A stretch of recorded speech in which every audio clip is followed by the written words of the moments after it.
Selamat pagi, Shalom. Ya, kita bersyukur kepada Tuhan buat segala kebaikan Tuhan yang Tuhan boleh berikan bagi kita. Pagi hari ini kembali kita akan datang membaca firman Tuhan. Kita belajar, saudara. Firman Tuhan saya akan ambil di dalam kitab Ulangan. Ulangan pasal yang ke-10. Ayat yang ke-12.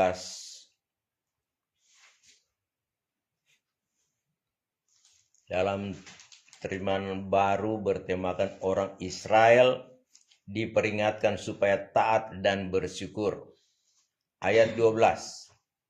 Maka sekarang satu ayat saja yang ditujukan kepada orang pilihan Tuhan, yaitu orang Israel, ya saudara.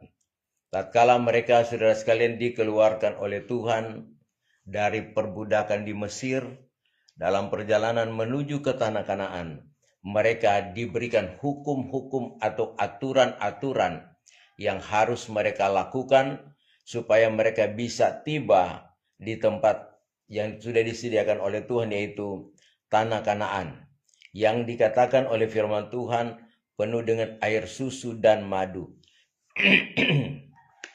Nah, saudara, kita perhatikan firman Tuhan baik-baik, bahwa satu hal yang Tuhan minta kepada orang-orang pilihan Tuhan, yaitu supaya mereka dapat beribadah kepada Tuhan. Nabi Musa juga diajarkan oleh Tuhan tatkala dia berada di atas bukit, ya, bagaimana Tuhan suruh Musa untuk membuat satu kemah sembayang atau disebut dengan Baitul Muqaddis, ya. Keluaran 25 ayat yang ke-8. Nah, untuk saudara sekalian, jemaat itu bisa beribadah kepada Tuhan, ya. Dan saudara sekalian, betapa pentingnya, ya, ibadah kepada Tuhan, karena saudara sekalian di dalam ibadah itu ada kuasa, ya.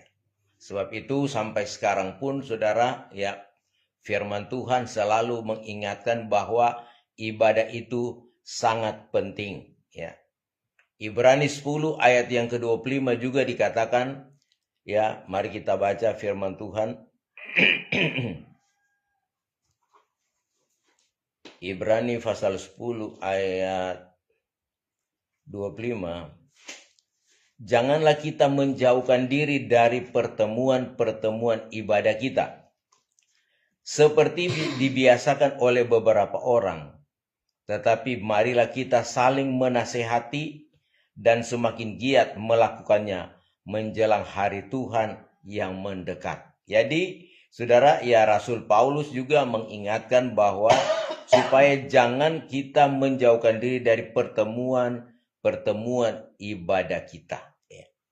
Nah, kenapa saudara sekalian, ya, pertemuan ibadah kita itu, ya, ibadah adalah saudara sekalian persekutuan antara kita manusia dengan Tuhan, ya. Di dalamnya Tuhan hadir, ya. Tuhan hadir saudara sekalian, ya, tentunya akan terjadi sesuatu yang luar biasa. Jadi kalau ada Tuhan, ya, segala sesuatu tidak ada yang mustahil. Semua akan terjadi menurut mau dan kehendak Tuhan. Karena Tuhan yang mengatur, Tuhan yang menuntun, Tuhan menyertai, Tuhan akan merancang segala sesuatu menurut mau dan kehendak Tuhan. Dikatakan saudara sekalian di Yeremia 29 ayat yang ke-11, ya, saudara, dikatakan bahwa Tuhan punya rancangan-rancangan yang indah dalam kehidupan kita.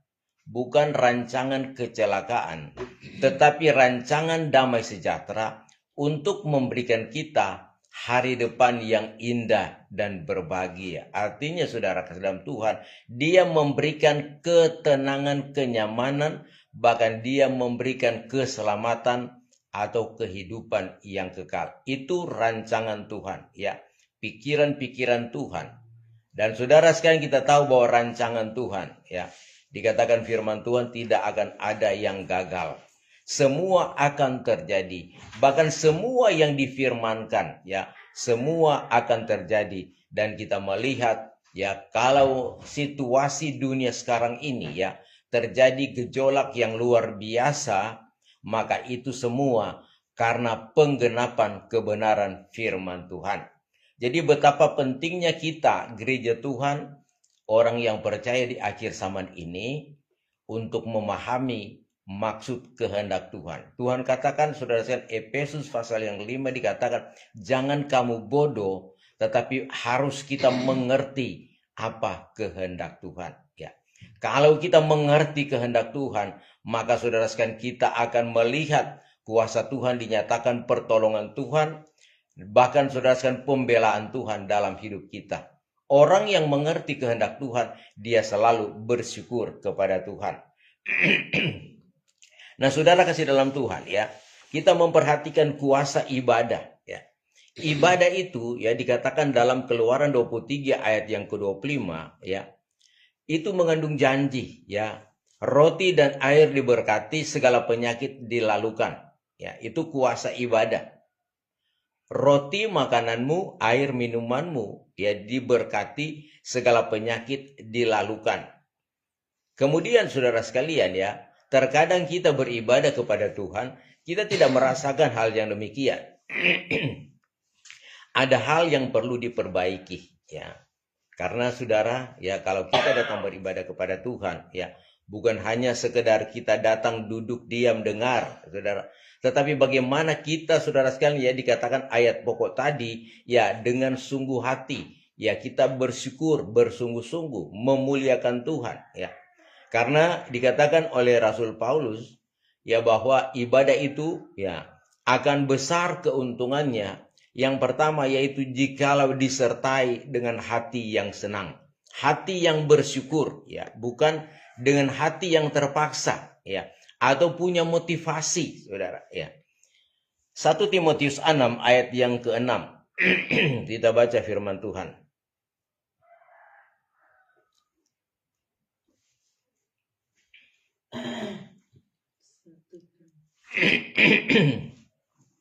1 Timotius 6 ayat yang ke-6 saya baca dalam terjemahan lama firman Tuhan. Adapun ibadat itu sungguhlah besar labanya jikalau disertai dengan hati yang senang. Jadi kuncinya ibadah itu harus disertai dengan hati yang senang. Maka di situ kita akan melihat keuntungannya. Jadi bukan rugi, saudara, ya. Biasanya orang, ya, kalau berbicara rugi, dia tidak akan melakukannya. Orang berusaha mencari, ya, supaya dia mendapat keuntungan. Bahkan saudara sekalian, yang ada di pikiran terkadang saudara sekalian, ya, yaitu bagaimana dia mendapatkan keuntungan di dalam usaha yang dia lakukan.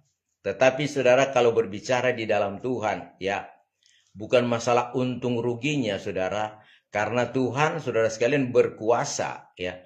Tuhan mengatur segala sesuatu menurut rencana Tuhan, ya.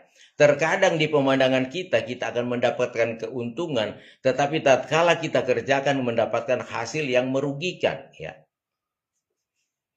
Tempat ibadah sehingga hatinya tidak tenang. Tetapi saudara dalam Tuhan, kuncinya yang penting kita mau beribadah kepada Tuhan. Karena dalam ibadah itu sebetulnya adalah pembentukan kita. Kita ditegur, kita diingatkan.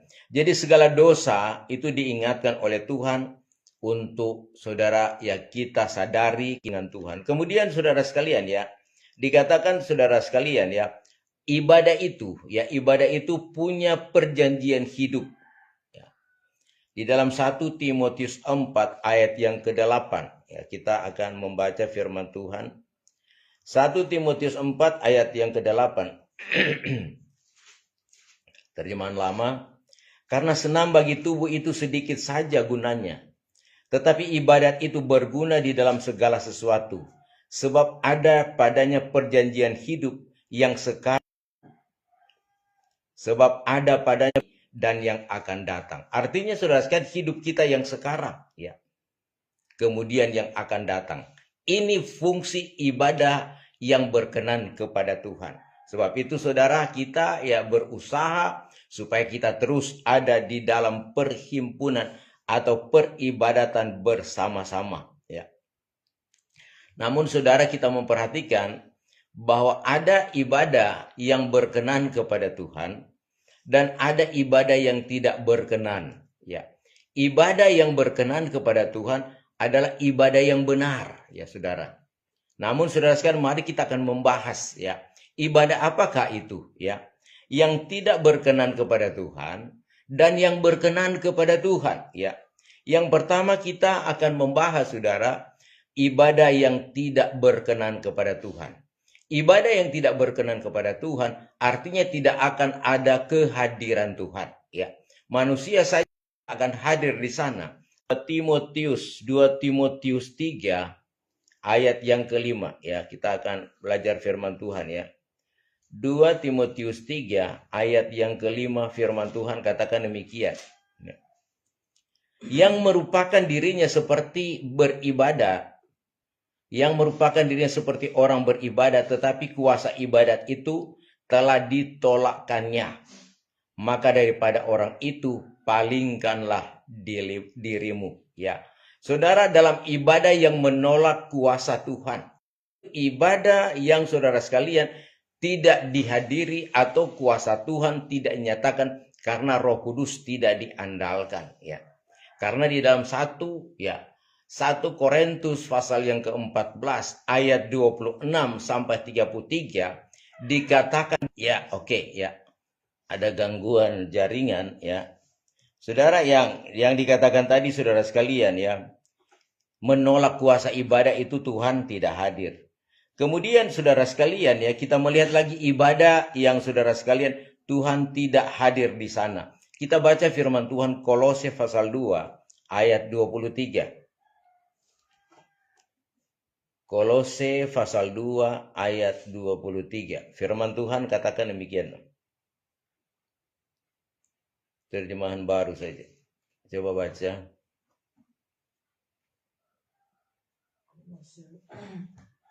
Peraturan-peraturan ini walaupun nampaknya penuh hikmat dengan ibadah buatan sendiri, tetapi ya seperti merendahkan diri, menyiksa diri, tidak ada gunanya selain untuk memuaskan hidup duniawi. Jadi saudara, ada ibadah yang sekedar memuaskan hidup duniawi, ya itu tidak berkenan kepada Tuhan. Ya dikatakan peraturan-peraturan ini walaupun nampaknya penuh hikmat dengan ibadah buatan sendiri. Jadi ibadah buatan sendiri artinya hanya diatur oleh manusia. Terkadang saudara sekalian kita memang diberikan wewenang tugas bagaimana kita mengatur satu ibadah. Tetapi ingat baik-baik ya, kalau saudara sekalian ya tidak sesuai dengan firman Tuhan, maka itu tidak berkenan kepada Tuhan dan Tuhan tidak akan hadir di sana ya. Seperti dikatakan saudara sekalian di dalam Roma pasal yang ke-10 ya. Roma pasal bahwa mereka sungguh-sungguh giat untuk Allah, artian yang benar.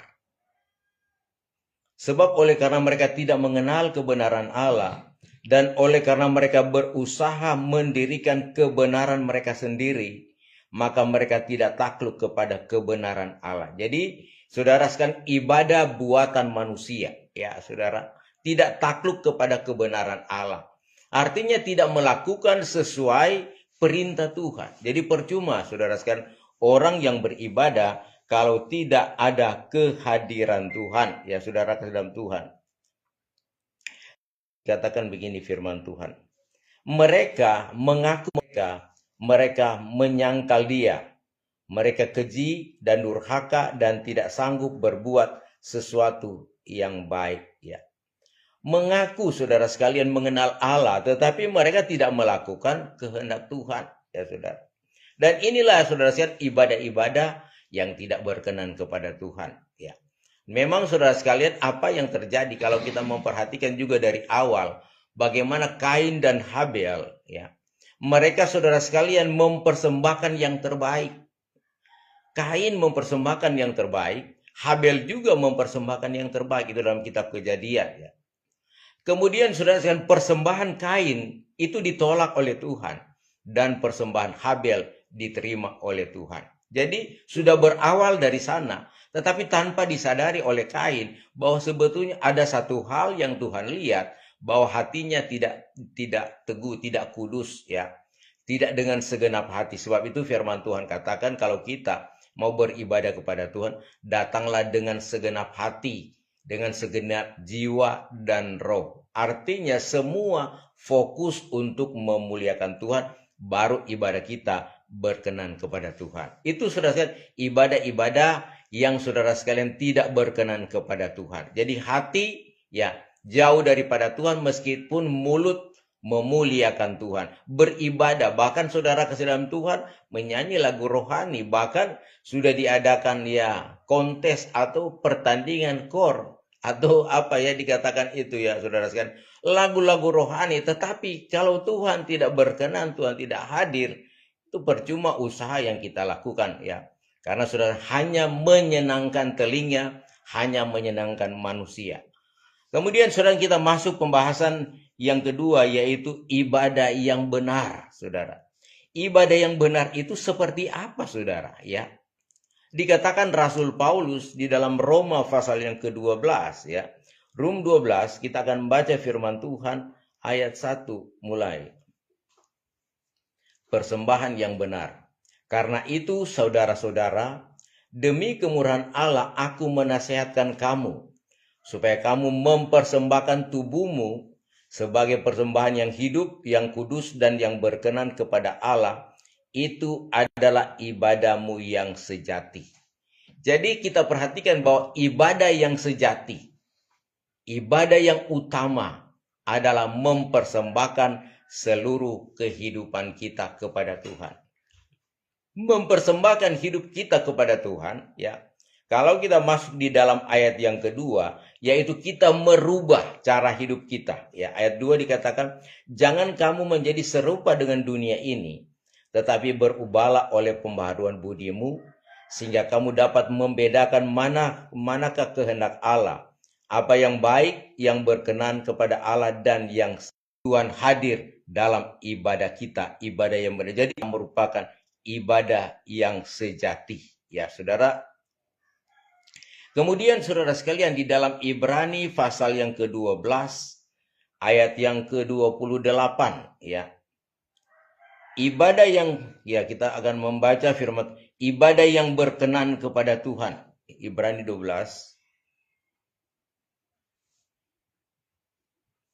ayat yang ke-28. Jadi karena kita menerima kerajaan yang tidak tergoncangkan, marilah kita mengucap syukur dan beribadah kepada Allah menurut cara yang berkenan kepadanya dengan hormat dan takut. Ya saudara, ya. Ini ya saudara sekalian ibadah yang berkenan kepada Tuhan. Kita menerima kerajaan yang tidak tergoncangkan, yaitu kerajaan Allah. Kerajaan Allah yang ada di tengah-tengah kita, yaitu kerajaan kuasa.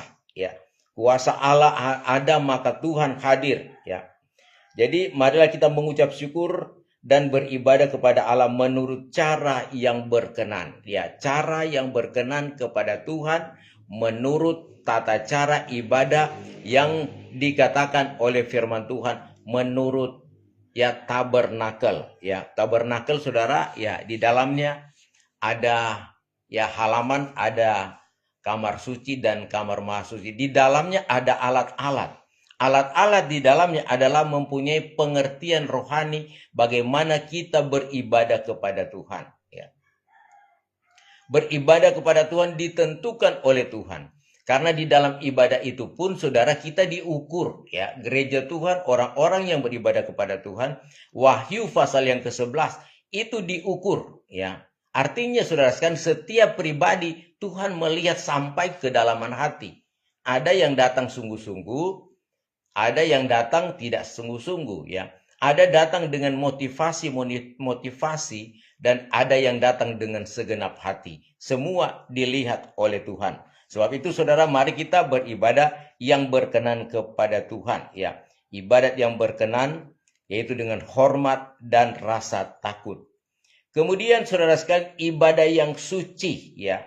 Ibadah yang suci kata firman Tuhan di dalam Yakobus pasal yang pertama ayat yang ke-27 ya. Yakub 1 ayat 27. Dikatakan ibadah yang murni dan yang tak bercacat di hadapan Allah, Bapa kita ialah mengunjungi yatim piatu dan janda-janda dalam kesusahan mereka dan menjaga supaya dirinya sendiri tidak dicemarkan oleh dunia. Jadi, saudara, kalau kita diberkati, ya, mari kita melawati orang-orang yang berkesusahan, orang miskin, ya, janda-janda, anak yatim piatu dalam segala kesusahan mereka. Kita adalah saudara ajarkan. Sebab itu, ya, kalau kita disertai oleh Tuhan, kita akan tergerak untuk melakukan apa kata Tuhan, ya. Kita tergerak untuk membantu, ya, saudara. Memang ada saudara di antara kita yang saudara ya, terkadang ya ada ya memberi yang terbaik kepada Tuhan, ya. Ada di antara kita bahkan yang hadir pada saat ini, ya Pak Gembala, saya akan memberikan ini, terima kasih Tuhan. Jadi Tuhan sudah menggerakkan saudara, ya. Memang saudara dalam pelayanan pekerjaan Tuhan, ya.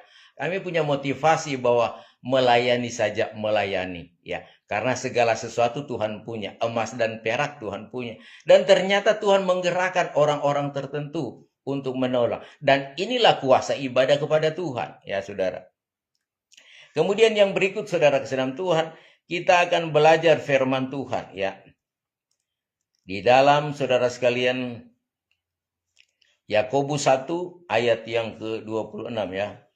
Yakub 1 ayat 26.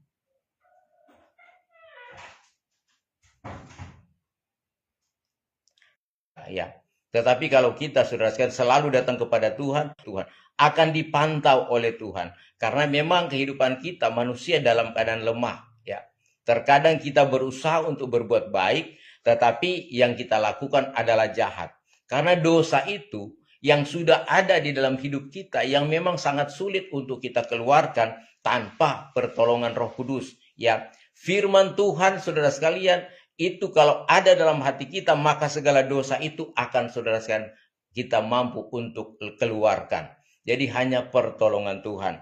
Nah ini saudara sekalian hal-hal yang kita perlu perhatikan di hari-hari ini sehingga ibadah kita berkenan kepada Tuhan. Karena Tuhan juga menegur orang-orang Farisi, ya, yang saudara ahli Taurat, yang saudara ya dikatakan bahwa mereka memuliakan Tuhan hanya di bibir tetapi hati jauh daripada Tuhan. Bahkan mereka mengajarkan hukum-hukum akal-akal manusia. Itu dikatakan dalam Matius pasal 15 ayat 8 dan 9 dan ayat 13 dan ayat yang ke-14. Ini saudara sekalian ibadah yang tidak berkenan kepada Tuhan. Oleh sebab itu memperhatikan firman Allah pada pagi hari ini, kembali kita diingatkan bahwa mari kita kontrol ibadah kita kepada Tuhan sebagai hamba-hamba Tuhan, anak-anak Tuhan. Marilah kita melakukan menurut cara-cara yang Tuhan ajarkan bagi kita sehingga kita tidak salah, ya. Bukankah Raja Daud selalu minta kontrol Tuhan, ya? Mazmur 139 ayat 23 sampai ayat yang ke-24, dia katakan, selidiki aku Tuhan, periksa hatiku. Apapun yang dia lakukan selalu minta kontrol Tuhan, ya. Daud saudara sekalian, ya, selalu datang kepada Tuhan, menghampiri hadirat Tuhan, beribadah kepada Tuhan, ya. Karena dia adalah seorang raja dan dia itu saudara adalah pemimpin agama, saudara. Pemimpin orang-orang pilihan Tuhan, orang Israel. Jadi saudara dia rangkap jabatan, ya. Soal keselamatan, soal perlindungan, tanggung jawab dari raja. Dan inilah kita saudara sekalian gereja Tuhan di akhir zaman ini, kita diajarkan bagaimana kita mau melakukan kehendak Tuhan. Tuhan memberkati kita semua. Dan saat ini kita akan mempersiapkan diri, kita akan menyembah Tuhan dalam roh dan kebenaran. Mari kita